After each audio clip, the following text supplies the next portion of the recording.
2 दिन बाद मयंक के घर पर सोनिया की शादी का कार्ड आ जाता है, जिसे देखकर मयंक के पैरों तले जमीन खिसक जाती है। अब मयंक बहुत परेशान हो जाता है और उसे कुछ समझ ही नहीं आता।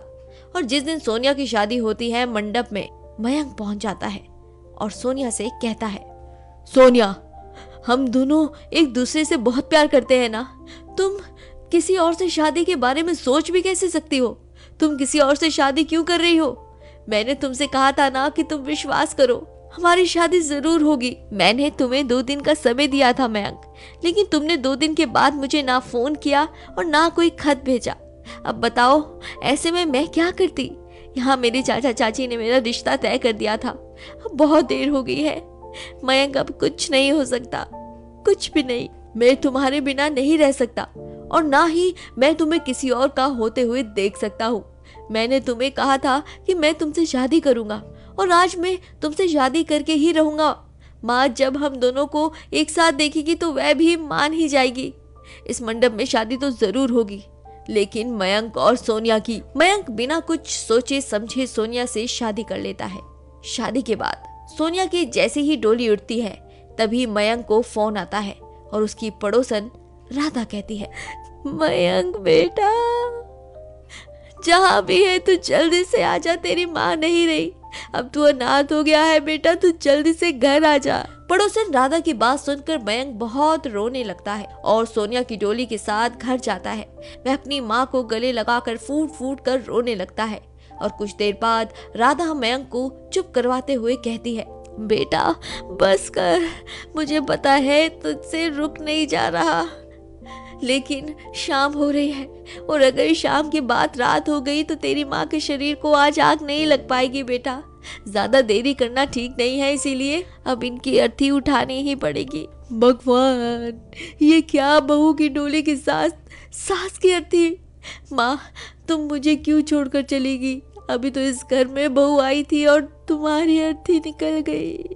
मोहल्ले वाले भी सोनिया को देखकर एक ही बात बोलते हैं कि बहू की डोली और सास की अर्थी, लेकिन किस्मत में जो लिखा होता है वह तो होकर ही रहता है। में जो सोनिया अपने बॉयफ्रेंड मयंक से कहती है, तुम मुझसे बिल्कुल प्यार नहीं करते, बस हमेशा मुझे झूठ बोलते रहते हो।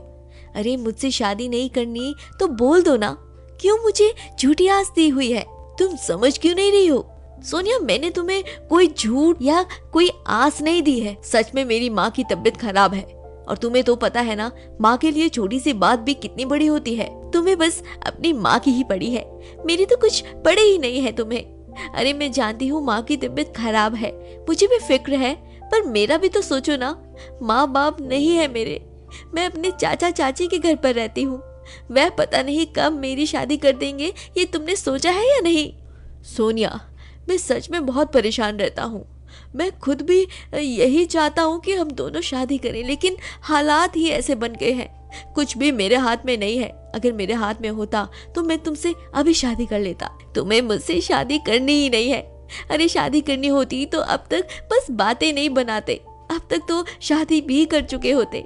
मुझे पता है तुम अपनी माँ की पसंद की लड़की से ही शादी करने वाले हो, तभी तो मुझे यूं पागल बना रहे हो। देख लेना, मैं एक दिन किसी और के हो जाऊंगी, तब बोलते रहना कि ये क्या हो गया, तुम पागल हो गई हो क्या? कुछ भी बोली जा रही हो। हम दोनों एक दूसरे से बहुत प्यार करते हैं और तुम ऐसा सोच भी कैसे सकती हो? मैंने ऐसा सोच लिया है, तुम्हारे पास बस 2 दिन का समय है। तुम 2 दिन में अपनी माँ को मना लो और मुझसे शादी कर लो, और अगर नहीं मना पाए तो मुझे भूल जाना। मयंक बहुत ही घबरा जाता है सोनिया की बातों से और वह तुरंत अपने घर जाता है और बिस्तर पर पड़ी अपनी माँ साधना से कहता है, माँ अब आपकी तबीयत ठीक है? अब तो आपको कोई कमजोरी नहीं महसूस हो रही ना? बेटा अब बूढ़ा शरीर है, कमजोरी तो महसूस होगी ही। खैर कोई बात नहीं, ठीक ही हूँ। तू बता, तूने कुछ खाया है या नहीं? माँ मैं एक लड़की से बहुत प्यार करता हूँ और मैं उससे शादी करना चाहता हूँ। उस लड़की के माँ बाप नहीं है, उसे चाचा चाची शादी के लिए दबाव डाल रहे हैं। आप मेरी उससे शादी करवा दो ना, मैं उसके बिना नहीं रह सकता। अरे मेरा बेटा इतना बड़ा हो गया, मुझे तो पता ही नहीं। और तूने कोई लड़की पसंद की है तो अच्छा ही है ना, और अच्छी ही होगी, लेकिन तूने मुझे मिलाया ही नहीं। मैं कैसे कहूँ कुछ। माँ, शादी के बाद तो आप मिलती ही रहोगी अपनी बहू से, लेकिन अभी ज्यादा समय नहीं है। आप उनके घर वाले से बात कर लो ना, हमारी शादी करवा दो माँ।